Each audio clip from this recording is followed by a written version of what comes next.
नमस्कार। प्राइम न्यूजमा स्वागत छ। म दृष्टिबाणी धिताल। म संगीता कटुवाल। सुरु गरौं हेडलाइन्सबाट। गणतन्त्रवादी, राजावादी र संघीयतावादीको शक्ति संघर्षले संसद सञ्चालनमा कठिन। नयाँ सभामुख अग्नि परीक्षामा अलङ्कारिक राष्ट्रपति पद कार्यकारी बन्न खोज्दा विवाद। प्रधानमन्त्रीदेखि मन्त्रीहरूसम्म प्रश्नै प्रश्नको घेरामा बोल्न छोडेर काम गर्ने घोषणा गरेका प्रचण्ड स्टन्टबाजी गर्दै गृहमन्त्रीबाट गरिएको आशामा पनि तुषारापात। उपसभामुखमा सत्ता गठबन्धनकी इन्दिरा राणा निर्वाचित, कांग्रेसकी उम्मेद्वार यादव पराजित। नेमकीपा तटस्थ, संसदको नेतृत्व समावेशी।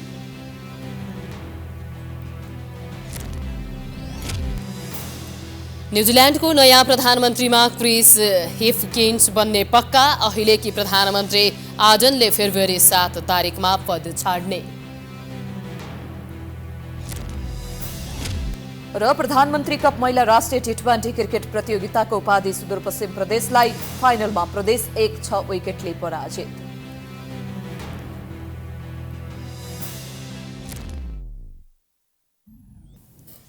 अब प्राइम न्यूज विस्तारमा। प्रधानमन्त्री, सभामुख, उपसभामुख चयन गरेको संसदको पहिलो अधिवेशनले प्रतिनिधि सभाका 2 दर्जन बढी र राष्ट्रिय सभामा विचाराधीन रहेका 1 दर्जन बढी विधेयक पारित गर्नुपर्नेछ। यद्यपि संसदमा गणतन्त्रवादी, संघीयतावादी तथा राजावादी र संघीयता विरोधी राजनैतिक दलको प्रभावकारी उपस्थितिले संसदको आगामी कार्यकाल चुनौती रहित नरहेको नेताहरू नै बताउँछन्। संसदलाई प्रभावकारी बनाउन सभामुख घिमिरेले पनि पार्टी त्याग गरेका छन्। एक रिपोर्ट। संसदीय निर्वाचनले मिश्रित परिणाम दिएपछि कांग्रेससँगको समीकरण तोडेर माओवादीले एमाले सहित अन्य साना दलको सहयोगमा नयाँ सत्ता समीकरण गरेको छ। संसदको यो पहिलो अधिवेशनले प्रधानमन्त्री चयन, सभामुख, उपसभामुख चयन गरेको छ। जनताका जल्लाबल्ला समस्याको बारेमा छलफल गर्ने र कानुन बनाएर सम्बोधन गर्ने थलो संसदले प्रतिनिधि सभाका 2 दर्जन बढी र राष्ट्रिय सभामा विचाराधीन रहेका 1 दर्जन बढी विधेयक प्रस्तुत गर्ने तयारी सरकारले गरेको छ। यो अधिवेशनमा सरकारले राष्ट्रिय सुरक्षा परिषद विधेयक, बेपत्ता व्यक्तिको छानबिन, सत्य निरूपण तथा मेलमिलाप आयोग ऐन 2017लाई संशोधन गर्न बनेको विधेयक लगायत 2 दर्जन बढी विधेयक पारित गर्नेछ भने राष्ट्रिय सभामा विचाराधीन रहेका भ्रष्टाचार निवारण पहिलो संशोधन विधेयक, सार्वजनिक सेवा प्रसारण विधेयक लगायत 1 दर्जन बढी विधेयक पारित गराउने सरकारको तयारी छ। संसदको दुवै सदनले पारित गरेर प्रमाणीकरणका लागि पूर्ववर्ती देउवा सरकारले प्रमाणीकरणका लागि पठाएको नागरिकता सम्बन्धी विधेयक राष्ट्रपति भण्डारीले प्रमाणीकरण गरेकी छैनन्। यसलाई कार्यान्वयनमा लान पनि सरकारलाई फलामको चिउरा चपाउनु सर हुने अनुमान गरिएको छ। यहाँ संविधान नचाहने शक्तिहरू पनि क्रियाशील छन्, तपाईलाई थाहा छ। गणतन्त्र नमान्ने शक्तिहरू पनि यहाँ क्रियाशील छन्, तपाईलाई थाहा छ। राजा नमान्ने शक्तिहरूको पनि यहाँ उपस्थित छ, तपाईलाई थाहा छ हैन। अब के भन्छ, राजा मान्ने शक्तिहरूको पनि यहाँ छन्, तपाईलाई थाहा छ।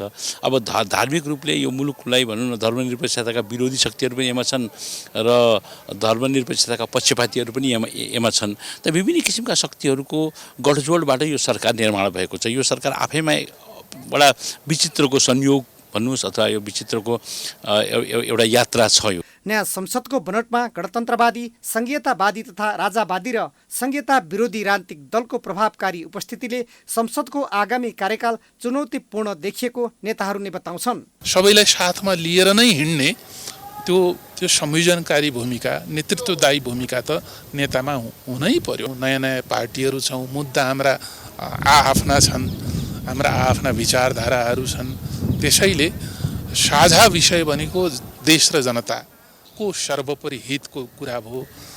यो प्राप्त भएका जे उपलब्धिहरू छन् तिनको रक्षा र विकासको कुरा भयो। यो सन्दर्भलाई हामीले आधार मानेर अगाडि बढ्न पर्छ। चुनौती त अवश्य पनि छँदैछन्। सत्ता र शक्तिका लागि सरकारमा सामेल भएका राष्ट्रिय स्वतन्त्र पार्टी प्रदेशप्रति अनुदारवादी छ। राप्रपा हिन्दू राज्य र राजसंस्थाको वकालत गर्छ। अन्य राजनीतिक दल पनि आफ्नो स्वार्थ अनुकूल प्रस्तुत हुने सम्भावनाका कारण सरकार र संसदको भावी यात्रा चुनौतीपूर्ण रहेको आकलन गर्न थालिएको छ। Political bureau, prime HD, Kathmandu. गठबन्धनमा संवैधानिक पद राष्ट्रपति एमालेलाई दिने सहमति भइसकेको छ। तर प्रधानमन्त्री पुष्पकमल दाहाललाई विश्वासको मत दिएको नेपाली कांग्रेसले पनि राष्ट्रपति पद हत्याउन खोजेको छ। कार्यकारी भूमिका नभए पनि दलीय स्वार्थका लागि राष्ट्रपतिको प्रयोग हुने भएकाले यो पद पाउन दलहरू मरिहत्ते गरेर लागि परेका छन्। एक रिपोर्ट।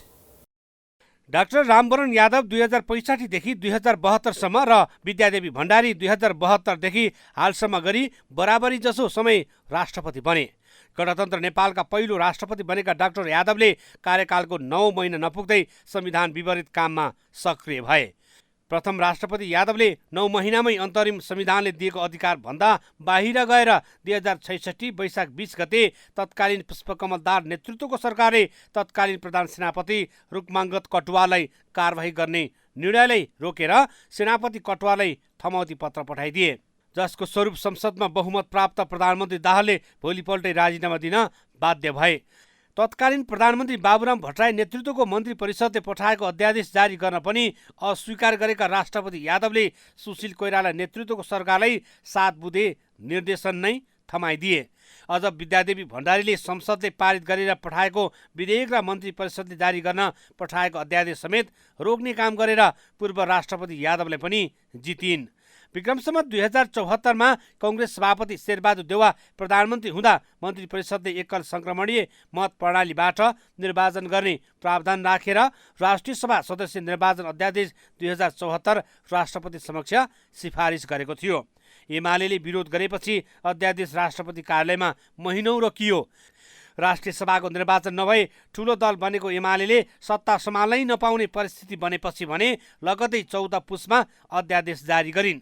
राष्ट्रपति भण्डारीले चीनको ग्लोबल टाइम्सलाई अन्तर्वार्ता दिएर BRI परियोजना कार्यान्वयनमा आफ्नै सरकारको उदासीनतालाई लिएर प्रश्न उठाइन्। साथै प्रधानमन्त्री र परराष्ट्र मन्त्रालयको सहमति नहुँदै चीनले ल्याएको सुरक्षा रणनीति GSI को सम्मेलनमा समेत सहभागी भएको भन्दै सरकारी निकायले नै आरोप लगाए। त्यस्तै तत्कालीन प्रधानमन्त्री ओलीले दुई पटक संसद विघटन गरे। भण्डारीले त्यसलाई तत्काल सदर गरिन्। तर 2079 भदौ 2मा संसदले पारित गरेको नागरिकता विधेयक प्रमाणीकरण गर्न अस्वीकार गरिन्। 15 दिन होल्ड गरेर उक्त विधेयक सुझावसहित फिर्ता पठाएकी थिइन्।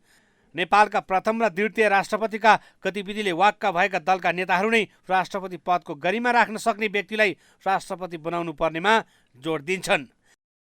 हरेक व्यक्ति, हरेक इन्डिभिजुअल त हामी संविधानको कानुनको मर्यादामा बस्नुपर्छ भने झन् राज्यको पदीय दायित्व, पदीय हैसियत लिएर बसेका मान्छेहरू त झन् अनिवार्य बस्नुपर्छ हैन। अरूलाई बरु अलिक कम छुट हुन सक्छ।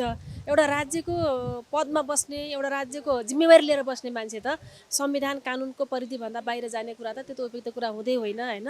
त्यसकारणले गर्दाखेरिमा हामी सबै त्यो परिधिभित्र बस्नुपर्छ। त्यसलाई मान्ने कुरा हो, आत्मसम्मानमा लिने कुरा हो, त्यसलाई आत्मसात गर्ने कुरा हो भन्ने म ठान्छु। स्वाभाविक रूपमा संविधानले राष्ट्रपतिलाई जे अधिकार कर्तव्य सुम्पिएको छ त्यसलाई सम्मान गर्ने नै आउनुपर्छ। देशको राष्ट्र प्रमुखको हैसियतले त्यो गरिमालाई कायम राख्न सक्ने व्यक्ति राष्ट्रपति आउनु पर्दछ। आलङ्कारिक भए पनि कार्यकारी भूमिका जस्तो पूर्व राष्ट्रपति यादव र वर्तमान राष्ट्रपति भण्डारीले गतिविधि गरेका कारण राष्ट्रपति पदमा शक्ति केन्द्रहरूको नजरमा पर्न थालेको छ। सत्तारूढ गठबन्धनमा एमालेलाई परेको राष्ट्रपति पद सजिलै हात पार्नेमा विश्वस्त छ भने कांग्रेसले माओवादीको केन्द्रको साथमा ससाना दलहरूलाई आफ्नो पक्षमा ल्याएर राष्ट्रपति पद हत्याउने योजनामा छ।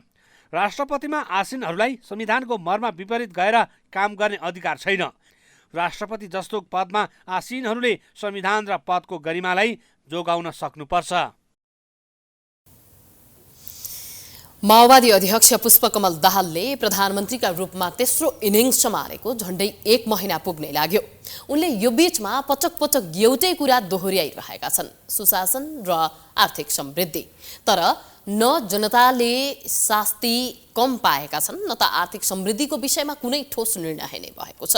हामी काम सिवाय केही गर्दैनौँ भनेका प्रधानमन्त्री प्रचण्ड काम बाहेक सत्ता जोगाउन अरू सबै गरिरहेका छन्। एक रिपोर्ट।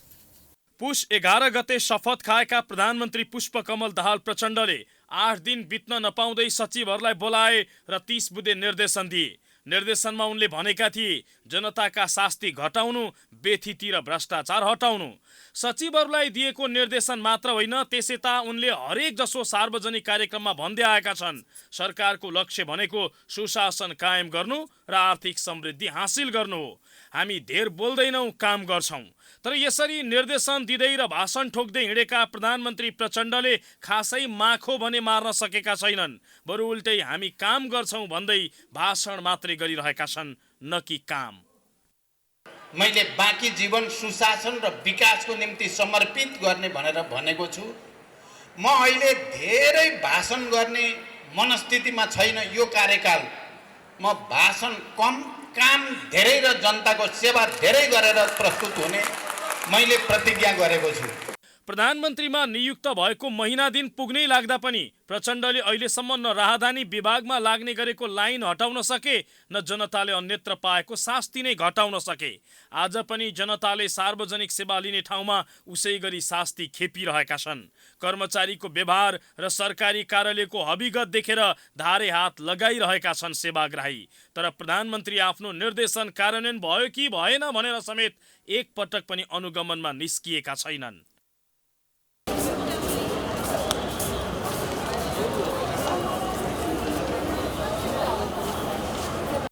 99% भन्दा धेरै सांसदबाट विश्वासको मत पाएका शक्तिशाली प्रधानमन्त्री प्रचण्डले कुनै शक्तिशाली निर्णय भने गर्न सकेका छैनन्। आर्थिक रूपमा मुलुक टाँट पल्टिँदै गरेको अवस्थामा कुनै सूत्र फुराउन सकेका छैनन्। बरु उनी सत्ता जोड घटाउ र भागबण्डाको खेलमा आफ्नो सम्पूर्ण समय खर्चिरहेका छन्। सभामुख र उपसभामुखमा कुन पार्टीको उम्मेदवारलाई समर्थन गर्ने भन्नेमा अलमलिएका प्रधानमन्त्री प्रचण्ड हिजो आज राष्ट्रपति कसलाई बनाउने भन्ने खेलमा रमाइरहेका छन्। गोर्खा महोत्सवदेखि विभिन्न कार्यक्रमको उद्घाटनमा दौडिरहेका छन्। तर चुनावपछि बनेको नयाँ सरकारबाट जनताले गरेको नयाँ अपेक्षाको भने खासै सम्बोधन गर्न सकेका छैनन्। निर्देशन दिँदै हिँडेका उनी निर्देशनको कति पालना भयो त्यसको अनुगमन समेत गरिरहेका छैनन्। मन्त्रीहरू स्टन्डमा रमाउने, प्रधानमन्त्री सत्ता जोगाउने ध्याउन्नमा मात्रै दौडिने। अहिले सरकार यसै गरी चलिरहेको छ। मुलुकको अवस्था सुधार्न काम मात्रै गर्छौं, काम सिवाय केही गर्दैनौं भन्ने प्रधानमन्त्री काम बाहेक सबै थोक गरिरहेका छन् सत्ता जोगाउन।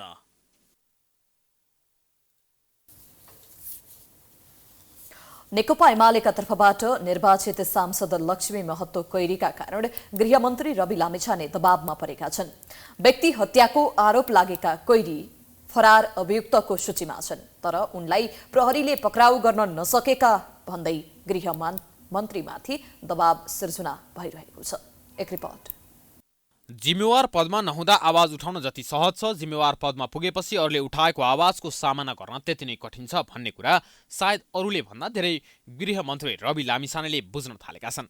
पार्टी खोलेको छोटो अवधिमै संसदीय राजनीतिमा सफलताको स्वाद चाखेका रवि अहिले उपप्रधान सहित गृहमन्त्री बनेका छन्। तर गृह मन्त्रालय मातहतको प्रहरी प्रशासनले नै नटेरेपछि यति बेला रविको पसिना निस्किरहेको छ। रविको घाउमा नुनचुक छरिरहेका छन् नेपाली कांग्रेसका सांसद रामहरि खतिवडाले। सन्दर्भ हो नेकपा एमालेबाट प्रतिनिधि सभामा निर्वाचित सांसद लक्ष्मी महतो कोइरी। उनै कोइरी व्यक्ति हत्याको आरोपमा फरार अभियुक्त हुन्, तर उनले प्रधानमन्त्री पुष्पकमल दाहाललाई विश्वासको मत दिन गृहमन्त्री रविसँगै संसद भवनमा उपस्थित भएर मतदान गरे। जब कोइरीले मतदान गरेको खुलासा भयो त्यसपछि रविमाथि प्रश्न उठ्न थाल्यो। हिजोको दिनमा पुराना राजनीतिक दल र तिनका नेतालाई सत्तो सराप गरेका रवि अहिले गृहमन्त्री हुँदा प्रश्न उठ्नु स्वाभाविक पनि हो। तर जिम्मेवारीमा नहुँदा बोले जस्तो अहिले कहाँ सजिलो छ र रविलाई। त्यसैले त हत्या आरोपी फरार व्यक्ति उनै रवि गृहमन्त्री हुँदा पनि पक्राउ पर्न सकेका छैनन्। अनि प्रमुख प्रतिपक्षी दल नेपाली कांग्रेस किन चुप लागेर बस्थ्यो र? कांग्रेसका सांसद रामहरि खतिवडाले सभामुखको निर्वाचनका दिन पनि प्रश्न उठाए, शनिबार उपसभामुखको निर्वाचनका दिन पनि प्रश्न उठाए। प्रेस विज्ञप्तिबाट अपराधी खोज्ने परिपाटीको विकास भयो भने मुलुक कहाँ जाने हो? सभामुख महोदय, बडा चिन्ताको विषय बनेको छ सभामुख महोदय। गृहमन्त्री बालपनको, बाल केटाकेटीपनको सदस्य प्रदर्शन त्यहाँ गर्नु भएन के? देशको गृहमन्त्रीलाई प्रहरी प्रशासनले टेर्न छोडेको हो? मौखिक रूपमा सूचना दिँदा कोही अपराधीलाई पक्राउ नगर्ने परम्पराको सिर्जना भएको हो के? अझै पनि जनतालाई फेरि ढाँट्नका लागि यो सूचना प्रकाशित गरिएको हो? सुत्न गएका कर्मचारीलाई राति बोलाएर विज्ञप्ति निकालौँ भनेर यस्तो परम्पराको सुरुवात भयो भने अपराधी पक्रिन सकिन्छ सभामुख महोदय? यो परम्परा कहाँ जाँदैछ र भोलि मुलुक कहाँ जाने हो? यो हामीलाई चिन्ताको विषय बनेको छ सभामुख महोदय। शुक्रबार साँझ गृह मन्त्रालयले कर्तव्य ज्यान मुद्दाका फरार प्रतिवादी सांसद लक्ष्मी महतो कोइरीलाई पक्राउ गर्न प्रहरी प्रधान कार्यालयलाई निर्देशन दिएको भन्दै विज्ञप्ति मार्फत जानकारी गराएको थियो। विज्ञप्तिमा गृहमन्त्रीले पटक पटक मौखिक रूपमा निर्देशन दिँदा पनि प्रहरी प्रशासनले कार्यान्वयन नगरेको भनेर उल्लेख गरिएको छ। उपप्रधान तथा गृहमन्त्री रवि लामिछानेको मौखिक निर्देशन हुँदा पनि सांसद कोइरी पक्राउ नपरेकोमा गृह मन्त्रालयले गम्भीर ध्यानाकर्षण भएको समेत उल्लेख गरिएको छ। गृह मन्त्रालय मातहतको प्रहरी प्रशासनले उनी गृहमन्त्रीको निर्देशन अनुसार काम नगरेपछि अन्य धेरै प्रश्न उब्जिएको छ। यसअघि गत पुस 27 गते नै गृहमन्त्री रविले कोइरीलाई पक्राउ गर्न प्रहरी प्रशासनलाई निर्देशन दिएको अभिव्यक्ति दिएका थिए। मैले देखिनँ, मलाई थाहा भएन, किनभने म त्यहाँ गएँ, बाहिर गएँ, हस्ताक्षर गरेँ। जब मैले त्यो थाहा पाएँ मैले इमिडिएट आइजिपी साहबलाई फोन गरेर म आएपछि मैले थाहा पाउने बित्तिकै उहाँलाई यथाशीघ्र पक्राउ गर्नु भनेर उहाँलाई मैले भनिसकेको छु। सायद प्रहरी आफ्नो प्रक्रिया हुन्छ, त्यसको जुन प्रक्रिया छ त्यो प्रक्रियामा लागि पर्नेछ, मैले थाहा पाउने बित्तिकै भनिसकेको छु। गृहमन्त्री रविले निर्देशन दिएको भनेको 10 दिन बितिसक्दा पनि कोइरी पक्राउ नपरेपछि चौतर्फी आलोचना भइरहेको छ। तर अहिलेको सत्ताको साँचो एमालेको हातमा रहेकाले एमालेकै सांसदलाई पक्राउ गर्न रविलाई सहज नहुने टिप्पणी भइरहेको छ। 2072 भदौ 25मा मधेस आन्दोलनका बेला आन्दोलनकारीको कुटाइबाट सख्त घाइते भएका प्रहरी थमन विश्वकर्मालाई उपचारका लागि जनकपुर लैजाने क्रममा एम्बुलेन्सबाट थुतेर हत्या गरिएको थियो। यो घटनामा मुद्दा चलेपछि जिल्ला अदालत महोत्तरले 2076 असोज 2मा लक्ष्मी महतो कोइरीलाई 1 लाख रुपियाँ धरोटीमा छाड्ने आदेश दिएको थियो। जनकपुर उच्च अदालतले 2077 मङ्सिर 19मा जिल्लाको आदेश उल्टाएर कोइरीलाई थुनामै राखेर मुद्दा अघि बढाउन आदेश दिएपछि उनी फरार भए। उनी अहिले पनि प्रहरीको फरार सूचीमा छन्। प्रतिनिधि सभाको उपसभामुखमा राष्ट्रिय स्वतन्त्र पार्टीकी सांसद इन्दिरा राणा मगर निर्वाचित भएका छिन्। शनिबार बसेको प्रतिनिधि सभाको बैठकमा राणाको पक्षमा 166 जना सांसदले समर्थन जनाए भने उनको विपक्षमा 97 जनाले मत हाले। यस्तै तटस्थमा नेमकीपा सांसद प्रेम सुवालले 1 मत दिए। प्रतिनिधि सभामा कुल 275 सांसद मध्ये 264 सांसद उपस्थित भएका थिए। राणा सत्ता गठबन्धनको साझा उम्मेद्वार रहेकी थिइन्। सभामुख देवराज घिमिरेले सबैभन्दा पहिला राणाको उम्मेदवारीलाई सभामा निर्णयार्थ प्रस्तुत गरेका थिए। मत विभाजनको क्रममा राणाको पक्षमा बहुमत सांसद देखिएपछि उनको प्रतिस्पर्धी रहेकी कांग्रेस सांसद मुक्ता कुमारीको उम्मेदवारीलाई निर्णयार्थ प्रस्तुत गर्नु परेन। श्री इन्दिरा राणालाई मेरो व्यक्तिगत एवं प्रतिनिधि सभाको तर्फबाट कार्यकालको सफलताको लागि शुभकामना व्यक्त गर्दै हार्दिक बधाई दिन चाहन्छु। सत्ता गठबन्धन दलको तर्फबाट उम्मेद्वार बनेकी राणालाई सत्ता गठबन्धनको तर्फबाट रासोपा सांसद शोभिता गौतमले उपसभामुख पदमा निर्वाचित गरियोस् भनेर प्रस्ताव गरेकी थिइन् भने एमाले सांसद कृष्ण गोपाल श्रेष्ठ, माओवादी सांसद नारायणी शर्मा र राप्रपा सांसद राजेन्द्र प्रसाद लिङ्गदेनले समर्थन गरेका थिए। यस्तै प्रतिपक्षी दलका तर्फबाट कांग्रेस सांसद बद्री प्रसाद पाण्डेले कांग्रेस सांसद मुक्ता कुमारी यादवलाई प्रतिनिधि सभाको उपसभामुख पदमा निर्वाचित गरियोस् भनेर प्रस्ताव गरेका थिए भने एकीकृत समाजवादीका सांसद मेटमणि चौधरी र लोकतान्त्रिक समाजवादी पार्टीका सांसद सर्वेन्द्रनाथ शुक्लाले समर्थन गरेका थिए। प्रतिनिधि सभाको अर्को बैठक यही माघ 10 गते दिउँसो 1 बजेका लागि डाकिएको छ। प्रतिनिधि सभामा 6 सिट जितेको जनमत पार्टीले सरकारलाई दिएको समर्थन फिर्ता लिन तयारी गरेको छ। संघीय सरकारमा रोजेको मन्त्रालय नपाएकोमा रुष्ट जनमत पार्टीले भोलिसम्ममा रोजेको मन्त्रालय नपाए सरकारबाट बाहिरिने चेतावनी दिएको छ। एक रिपोर्ट।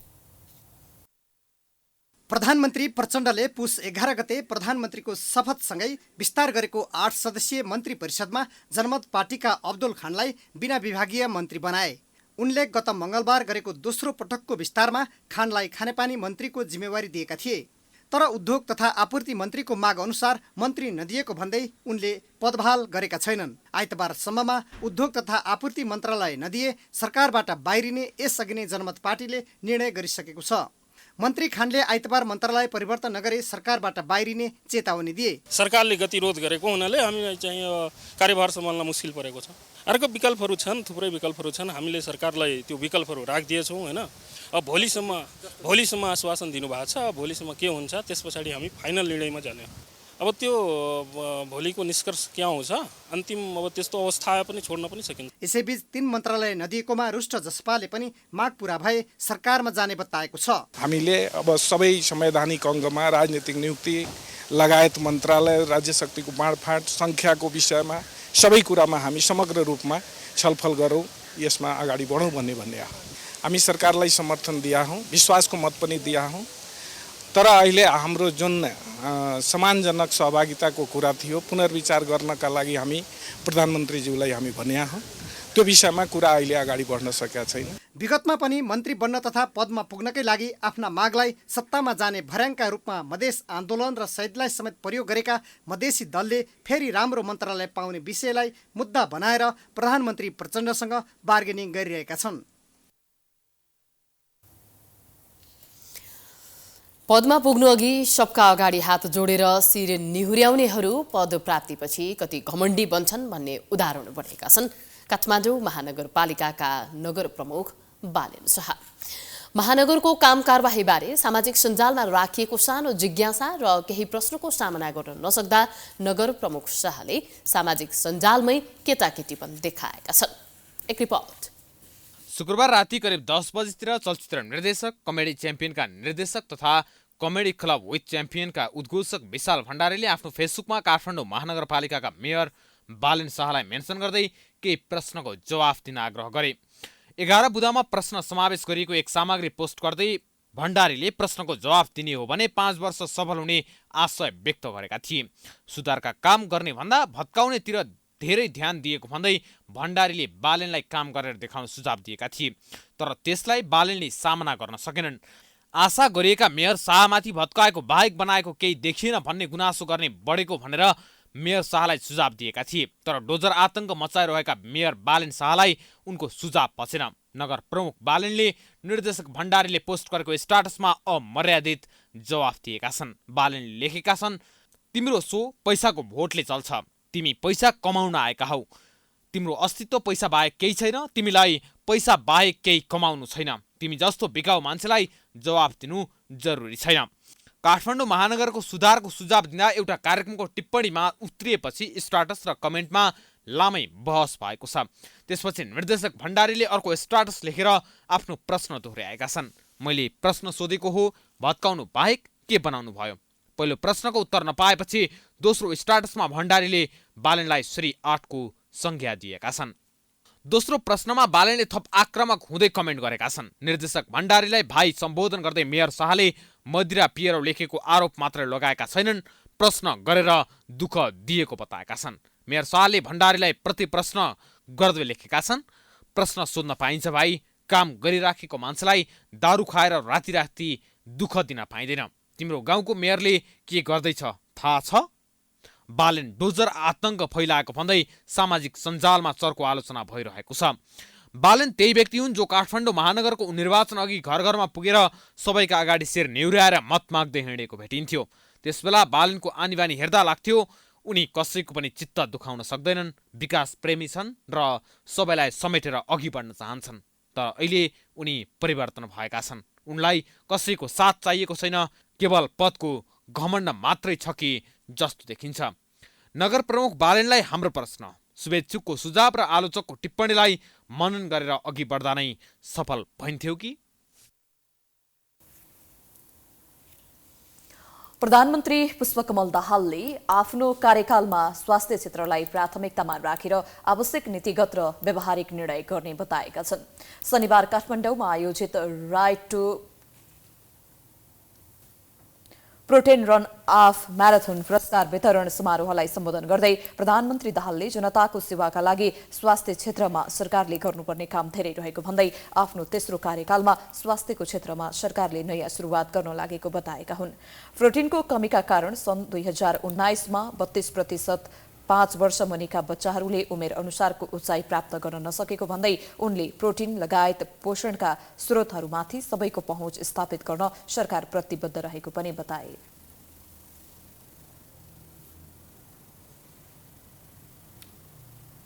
कुखुरा पालन पोल्ट्री व्यवसायमा हामी झन्डै आत्मनिर्भर भएका छौँ। यो हामी सबैको निम्ति खुसीको कुरा हो, जस मार्फत हामीले प्रोटिन प्राप्त गर्दछौँ र त्यसले एउटा स्वस्थ जीवनको आधार खडा गर्दछ। त्यसै गरी वनस्पति जन्य खाद्यान्नमा पनि हामी आत्मनिर्भर हुने र बालबालिकाहरूलाई त्यसको निम्ति आवश्यक पर्ने वैज्ञानिक रूपले प्रमाणित मात्रा उपलब्ध गराउने, सेवन गराउने त्यो जनचेतनाको पनि आवश्यकता छ। गर्भवती महिला र नवजात शिशुहरूलाई लक्षित गरी स्वास्थ्य प्रवर्धनका विभिन्न कार्यक्रमहरू समेत नेपाल सरकारले सञ्चालन गरिरहेको दाहालले बताए।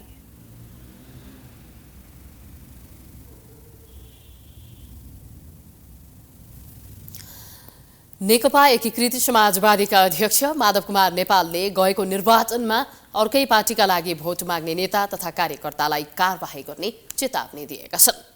रौतहट काठमाडौँ सम्पर्क मञ्चले शनिबार काठमाडौँमा आयोजना गरेको सम्मान कार्यक्रममा अध्यक्ष नेपालले रौतहटमा केही नेता तथा कार्यकर्ताले समानुपातिकतर्फ घन्टीमा मत मागेको खुलेको भन्दै अर्कै पार्टीका लागि भोट माग्ने नेता तथा कार्यकर्तालाई कारबाही गर्ने चेतावनी दिएका हुन्। घण्टीको प्रचार गर्नेले कारणसहित अहिले नै पार्टीमा इमान्दारिताका साथ जानकारी गराउन उनले सुझाव दिए।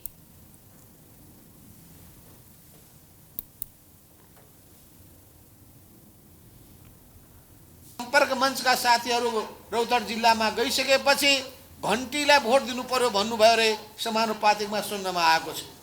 यो सुन्नमा आएको कुरा सही हो कि होइन अहिले खुला भनिदिए भइहाल्छ। होइन कमरेड, मलाई त्यही लागेको हुनाले मैले घण्टीको प्रचार गरेँ। प्रत्यक्षमा त कलमकै भरेका थिएँ, तर समानुपातिकमा घण्टीमा दिउँ भनेर लाग्यो मलाई। किन लाग्यो भन्दा उसको बोलीले मलाई मोहित गर्यो, उसको सम्बोधनले गरेको कामको प्रचारले म पनि प्रभावित भएँ भनेर भन्नुभयो भने ठिक्क चाहिँ इमान्दार हुनुहुन्छ भन्ने कुरा हुन्छ। होइन भने भोलि प्रमाण फेला पर्यो भने गाह्रो पर्ला फेरि। अध्यक्ष नेपालले वर्तमान राजनैतिक सन्दर्भमा आफ्नो पार्टीको बेग्लै भूमिका रहेको पनि बताएका छन्।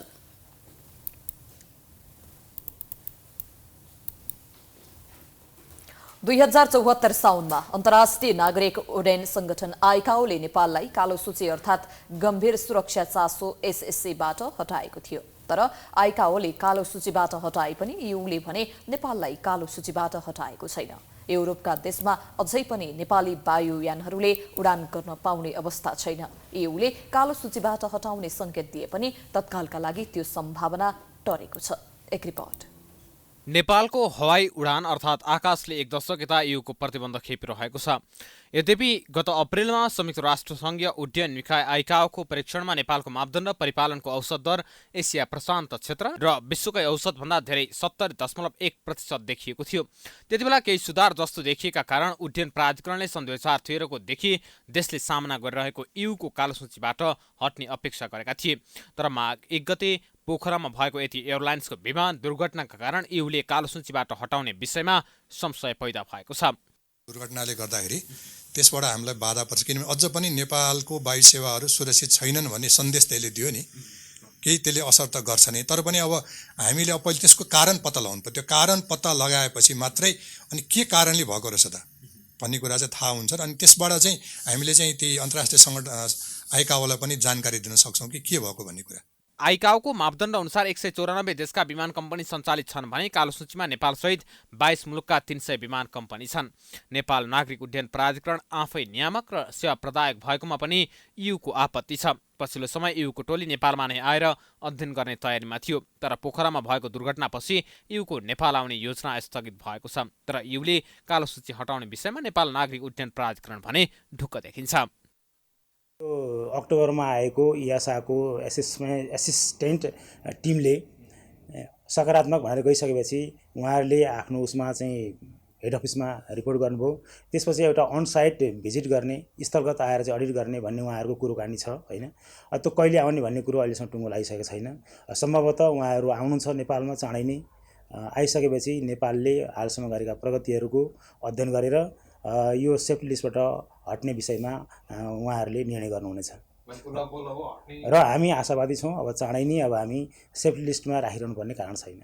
त्यसो त पर्यटन मन्त्रालयको कार्यभार सम्हाल्दा हरेक मन्त्रीले नेपालको हवाई क्षेत्रलाई इयूको कालो सूचीबाट छिट्टै हटाउने घोषणा गर्दै आएका छन्। कालो सूचीमा परेपछि दर्जन बढी पर्यटन मन्त्री फेरि, तर प्राधिकरणलाई इयूको कालो सूचीबाट हटाउने कूटनीतिक र राजनीतिक पहल कसैले गरेनन्। अहिले पनि नयाँ पर्यटन मन्त्रीले कार्यभार सम्हालेका छन्, तर उनले कालो सूचीबाट हटाउन के पहल गर्छन् त्यो भने हेर्न बाँकी नै छ। जे होस्, नेपाल हवाई सुरक्षा हिसाबले अत्यन्तै असुरक्षित भएकाले कालो सूचीबाट हटाउने मात्र नभएर सुरक्षित बनाउन विशेष पहल गर्न पनि जरुरी छ। माधवनारायण मेलाका व्रतालुहरूले शनिबार बिहान पशुपति स्थित बागमती नदीमा स्नान गरेका छन्। काठमाडौँको साँखु शाली नदी स्थित माधवनारायण व्रतका व्रतालुले तीर्थयात्राका क्रममा आज यो घाटमा स्नान गरी पशुपतिनाथ मूल मन्दिरमा पूजा आराधना एवं दर्शन समेत गरेका छन्। पशुपतिनाथ मूल मन्दिरमा पूजा आराधना एवं दर्शनका लागि व्रतालुहरू शुक्रबार साँझ नै पशुपति क्षेत्रमा आएर बसेका थिए। पशुपतिनाथको दर्शनपछि व्रतालुले ताम्रेश्वर पुगी अर्घ्यदान गरेका छन्। ताम्रेश्वरमा अर्घ्यदानपछि व्रतालु पैदल हिँडेर सलमपाख भनिने सानो गौचरणमा पुगेर भोजन गर्ने प्रचलन छ। भोजनपछि व्रतालु दक्षिणकाली नगरपालिकाको शेषनारायणमा गएर बास बस्छन्। पौष शुक्ल पूर्णिमादेखि सुरु भएको माधवनारायण व्रत माघ शुक्ल पूर्णिमासम्म चल्छ। माघ महिनामा माधवनारायणको व्रत गरेमा मनोआकांक्षा पूरा हुने, विवाहित महिलाले अचल सौभाग्य एवं सुख शान्ति र अविवाहित महिलाले चिताएको वर पाउने धार्मिक विश्वास रहेको छ। हिमालय पुत्री पार्वतीले महादेव स्वामी पाऊँ भने सर्वप्रथम माधवनारायण एवं श्री स्वस्तानीको व्रत गरेको स्कन्द पुराणमा उल्लेख गरिएको छ। त्यसै बेलादेखि नै माधवनारायण र श्री स्वस्तानीको व्रत बस्ने परम्परा सुरु भएको विश्वास गरिन्छ। एक महिने व्रत अवधिमा पशुपति, फर्पिङ, दक्षिणकाली, पनौती लगायत तीर्थस्थलमा व्रतालु पैदल यात्रा दर्शनका लागि जाने गर्दछन्। ललितपुरको थापाथली स्थित बागमती छेउमा साइक्लिङ गर्नेहरूको संख्या बढेको छ। साइक्लिङका लागि पम्प ट्र्याक बनाइएकाले टाढा टाढाका मानिसहरू पनि यो क्षेत्रमा साइक्लिङका लागि आउने गरेका छन्। हेरौं एक स्थलगत रिपोर्ट।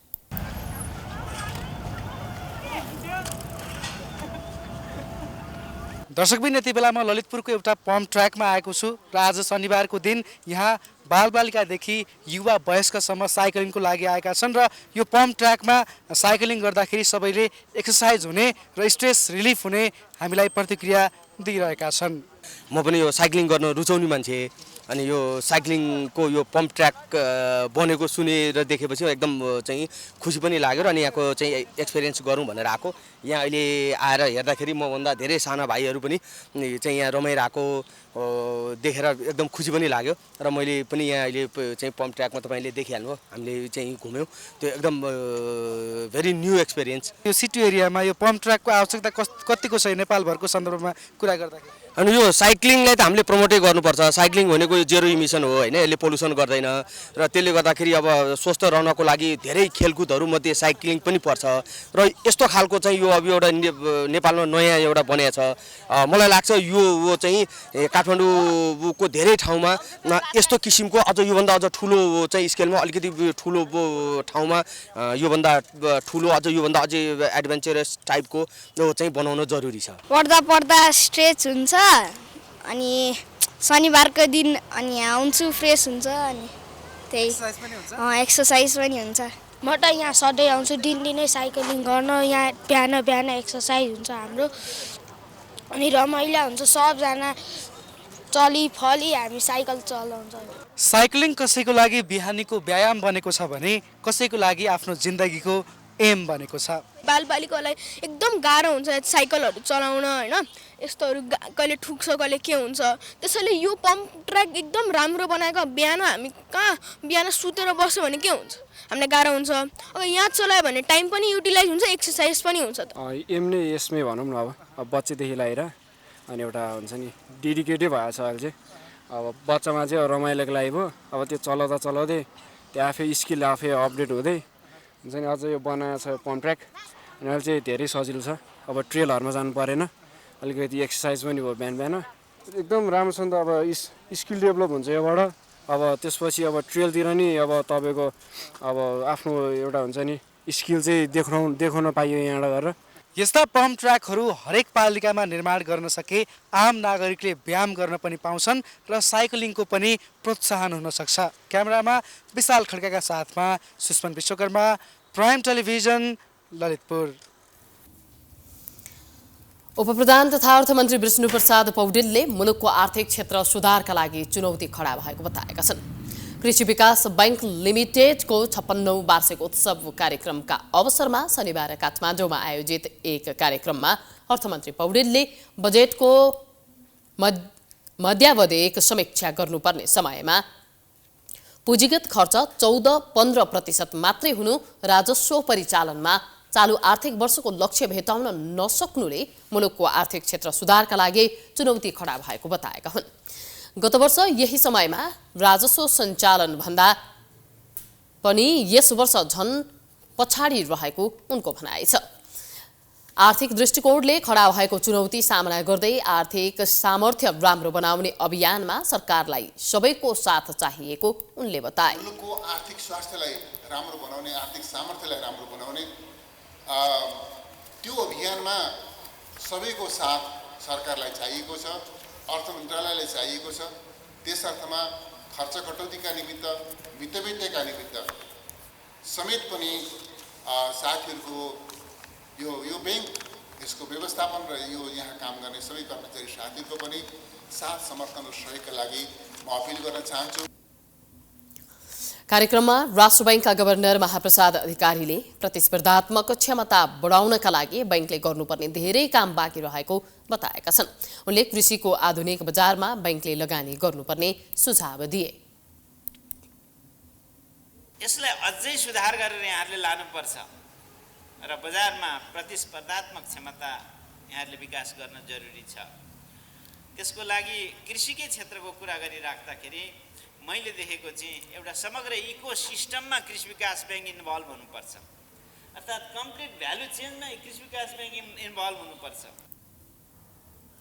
कार्यक्रममा विभिन्न व्यक्तिहरूलाई सम्मान गरिएको थियो।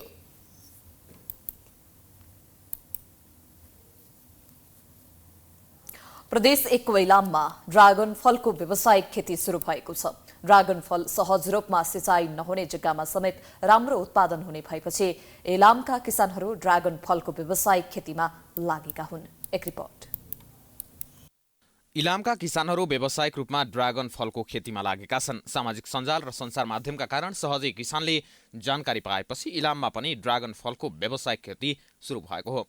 ड्रागन फलका लागि उष्ण र उपोष्ण क्षेत्र उत्तम मानिन्छ। समुद्री सतहदेखि 1500 मिटर उचाइसम्म खेती हुने ड्रागन फल दक्षिणी इलामको चुलाचुली गाउँपालिकामा व्यावसायिक रूपमा खेती सुरु भएको हो। धान मकै मात्रै हुने 4 कट्ठा जग्गामा ड्रागन फ्रुट रोपेका चुलाचुलीका स्थानीयले अहिले राम्रो आम्दानी लिन थालेका छन्। उत्पादनको पहिलो वर्षमा 1,20,000 सम्म ड्रागन फल बिक्री गरेको किसान माइतराज लिम्बुले बताएका छन्। 1,30,000 को फल मात्रै बेचे र साथीभाइलाई यसो अलि चखाउँदा ओर्दा पनि त्यति बेचे र बिरुवा पनि मैले 80,000 जति बेचे।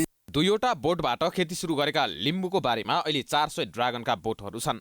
सेतो र रातो गरी 2 प्रजाति हुने यो फल लिम्बुका बारीमा 2 प्रजातिबाटै उत्पादन हुँदै आएको छ। झापाको दमक बजारबाट नजिकै रहेको चुलाचुलीमा गाउँपालिकामा उत्पादित ड्रागन फलको बिक्रीमा कुनै समस्या नभएको स्थानीयको भनाइ छ।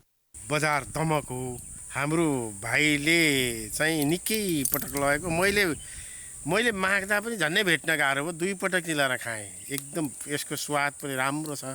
ड्रागनको फल लागेको 30 देखि 50 दिनमा तयार हुने भएकोले प्रतिवर्ष 5 देखि 6 बाली चक्रको फसल लिने भएपछि किसानको आकर्षण बढेको हो। 5 डिग्री सेल्सियस तापक्रम र 90 डिग्री सापेक्षिक आर्द्रताको अवस्थामा 40 दिनसम्म राख्न सकिने भएकाले ड्रागनको फलमा किसानको आकर्षण बढ्दै गएको चुलाचुली गाउँपालिकाले जनाएको छ। विषयगत अथवा विज्ञ ल्याएर चाहिँ हाम्रो माटोसँग सुइटेबल छ कि छैन भन्ने कुरा, यसको बजारीकरण कस्तो छ, ड्रागन फ्रुट त फलिसकेपछि त्यसलाई बेच्ने समयमै पाइएन भने त बिक्री नै हुँदो रहेछ। त्यो कारणले पनि यसलाई चाहिँ अलिकति अध्ययन गरेर चाहिँ यसलाई फेरि पनि हामी अगाडि बढाउने। पहिलो वर्षमा प्रतिवोट 8 देखि 10 वटा फल लाग्ने ड्रागन फ्रुटको मुख्य सिजनको रूपमा असोजदेखि फागुन मानिन्छ। चुलाचुली गाउँपालिकाले ड्रागन फललाई फलफुल उत्पादनको दोस्रो प्राथमिकतामा राखेर लगानीको योजना समेत बनाएको छ। प्राइम टेलिभिजनका लागि इलामबाट नवीन ढकालको रिपोर्ट। अब स्पोर्ट्स न्यूज।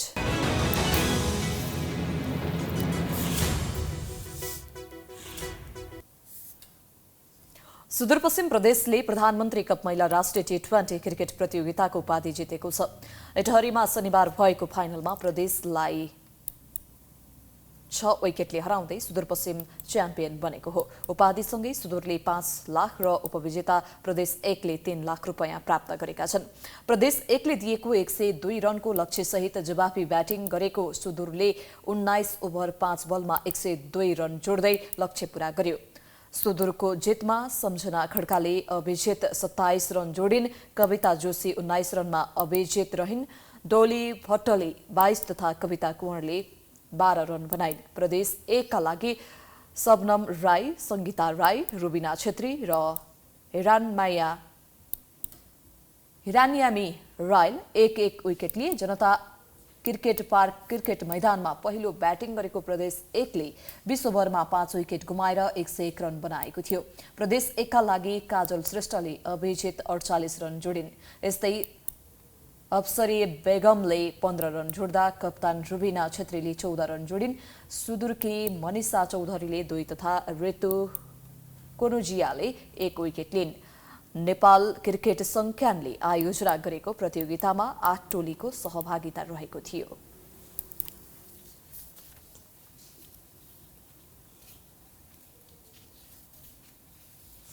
हामी प्राइम न्यूजको अन्त्यमा आइपुगेका छौं। जाँदा जाँदै हेडलाइन्स पुनः एकपटक।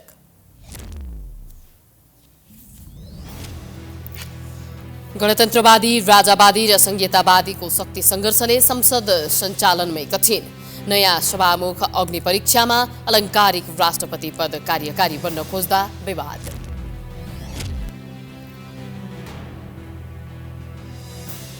प्रधानमन्त्रीदेखि मन्त्रीहरूसम्म प्रश्नै प्रश्नको घेरामा बोल्न छोडेर काम गर्ने घोषणा गरेका प्रचण्ड स्टन्टबाजी गर्दै गृहमन्त्रीबाट गरिएको आशामा पनि तुषारापात।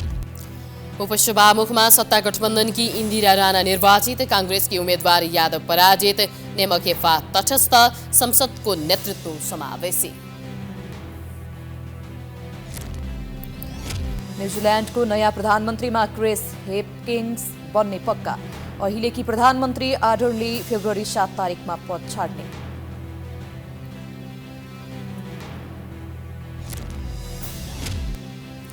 र प्रधानमन्त्री कप महिला राष्ट्रिय T20 क्रिकेट प्रतियोगिताको उपाधि सुदूरपश्चिम प्रदेशलाई, फाइनलमा प्रदेश 1 6 विकेटले पराजित।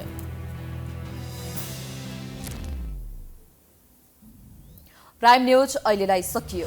यसपछिको प्रस्तुति धमलाको हमला हेर्न सक्नुहुनेछ। हेर्दै गर्नुहोला प्राइम टेलिभिजन। नमस्कार।